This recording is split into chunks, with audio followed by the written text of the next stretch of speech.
If your childhood was anything like mine, part of it involved hanging out with older cousins or older siblings in the middle of the night and doing all that you could to scare each other. For me, this looked like watching horror movies or sometimes playing Bloody Mary to see who would chicken out first. But one of the moments that I will never forget where I was scared out of my mind as a child was after reading a story about two foolish boys and a scarecrow called Harold by Alvin Schwartz. Although this trilogy, called Scary Stories to Tell in the Dark, was originally made for kids, this story in particular is so special that even the most courageous of adults will be left unsettled by the end of it.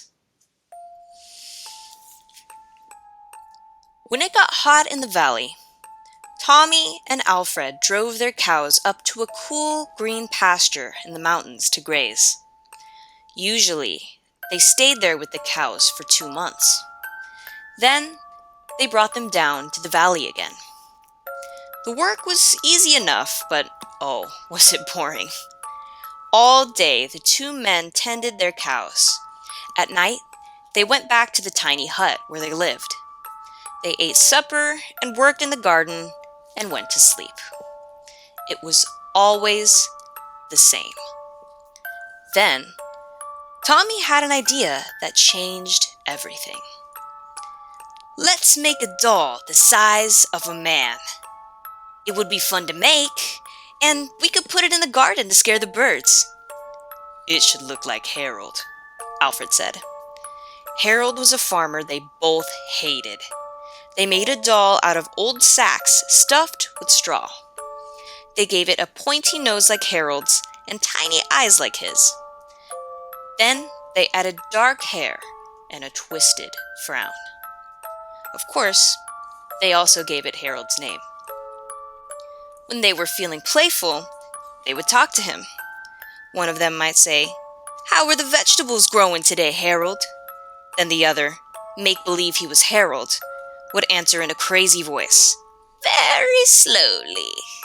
They both would laugh, but not Harold. Whenever something went wrong, they took it out on Harold. They would curse at him, even kick or punch him.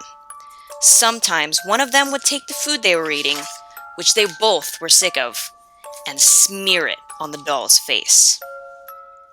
"How do you like that stew, Harold?" he would ask. "Well, you better eat it, or else."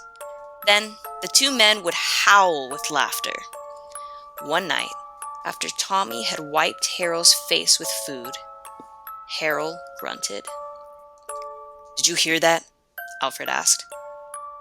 "It was Harold," Tommy said. "I was watching him when it happened. I can't believe it." "How could he grunt? He's just a sack of straw. It's not possible. Let's throw him in the fire, and that will be that." "Let's not do anything stupid," said Alfred. "We don't know what's going on. When we move the cows down, we'll leave him behind. For now, let's just keep an eye on him." So, they left Harold sitting in the corner of the hut. They didn't talk to him or take him outside anymore. Now and then the dog grunted, but that was all.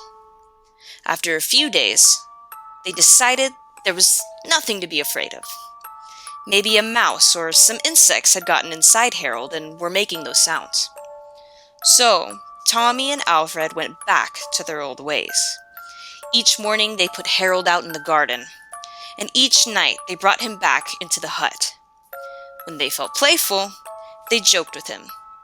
When they felt mean, they treated him as badly as ever. Then, one night Alfred noticed something that frightened him. "Harold is growing," he said.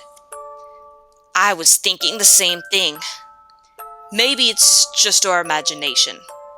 We have been up here on this mountain for too long." The next morning, while they were eating, Harold stood up and walked out of the hut. He climbed up on the roof and trotted back and forth like a horse on its hind legs. All day and all night he trotted like that. In the morning, Harold climbed down and stood in a far corner of the pasture. The men had no idea what he would do next. They were afraid. They decided to take the cows down into the valley that same day. When they left, Harold was nowhere in sight. They felt as if they had escaped a great danger and began joking and singing. But when they had gone only a mile or two, they realized that they had forgotten to bring the milking stools. Neither one wanted to go back for them, but the stools would cost a lot to replace. "There really is nothing to be afraid of," they told one to the other. "After all, what could a doll do?" They drew straws to see which one would go back. It was Tommy. "I'll catch up with you," he said, and Alfred walked toward the valley. When Alfred came to a rise in the path, he looked back for Tommy. He did not see him anywhere, but he did see Harold. The doll was on the roof of the hut again. As Alfred watched, Harold kneeled and stretched out a bloody skin to dry in the sun.